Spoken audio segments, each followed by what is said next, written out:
বঙ্গভবন থেকে শেখ মুজিবুর রহমানের ছবি সরানো উচিত হয়নি এমন বক্তব্য দেওয়ার কয়েক ঘন্টার মধ্যেই নিজের বক্তব্যের জন্য দুঃখ প্রকাশ করলেন বিএনপির সিনিয়র যুগ্ম মহাসচিব রিজভী আহমেদ। প্রেস ক্লাবে পৃথক অনুষ্ঠানে বিএনপির স্থায়ী কমিটির সদস্য আমির খসরু মাহমুদ চৌধুরী বলেন, যথাযথ সংস্কারের জন্য প্রয়োজন। আমরা আওয়ামী লীগের মতো সংকীর্ণ নই, আমরা ছোট মনের প্রচার দেব না।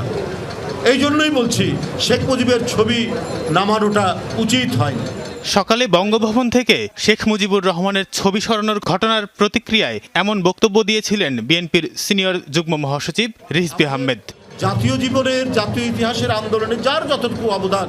বক্তব্যের কয়েক ঘন্টা না পেরোতেই নিজের বক্তব্য প্রত্যাহার করেন তিনি। একই সাথে দুঃখ প্রকাশ করেন রিজভী। গণমাধ্যমে পাঠানো এক বিবৃতিতে বলেন, তিনি ভেবেছিলেন বঙ্গভবনের দরবার কক্ষে যেখানে সব রাষ্ট্রপতির ছবি ঝোলানো, সেখান থেকে শেখ মুজিবের ছবি নামানো হয়েছে। মূলত ছবিটি সরানো হয়েছিল গণভবনের অন্য একটি অফিস কক্ষ থেকে।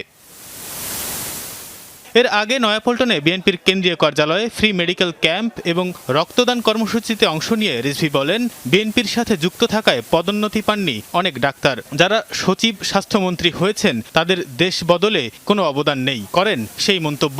অত্যন্ত ভালো ডাক্তার, লেখাপড়ায় অত্যন্ত ভালো, অধিকাংশই পোস্ট গ্র্যাজুয়েশন করা।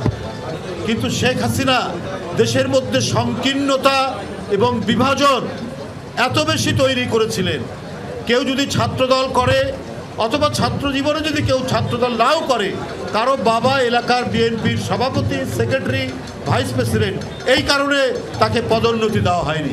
প্রেস ক্লাবে অপর এক অনুষ্ঠানে বিএনপির স্থায়ী কমিটির সদস্য আমির খসরু মাহমুদ চৌধুরী টেক ব্যাক বাংলাদেশ নাগরিক ভাবনা শীর্ষক গোল টেবিল বৈঠকে অংশ নেন। বলেন, যথাযথ সংস্কারের জন্য প্রয়োজন জাতীয় ঐক্য। সংস্কারের নিয়ে যদি চিন্তা করতে হয় তাহলে জাতীয় ঐক্যমতের ব্যাপার আছে এখানে। আর সবচেয়ে বড় কথা হচ্ছে সংস্কারের সাথে জড়িত যে গুরুত্বপূর্ণ বিষয়টি হচ্ছে জনগণের সমর্থনে আপনি সংস্কার করবেন। বিএনপির শীর্ষ নেতা জানান, অন্তর্বর্তী সরকার সংস্কার ও আওয়ামী লীগ কেন্দ্রিক সব সমালোচনাকে পাশে রেখে জাতীয় ঐকমত্যের সরকার গঠনের দিকেই মনোযোগ বিএনপির। এটা বিএনপির একা সংস্কারের বিষয় না, এটা সমস্ত জাতির ঐক্যমত্য একটি চিন্তার প্রতিফলন।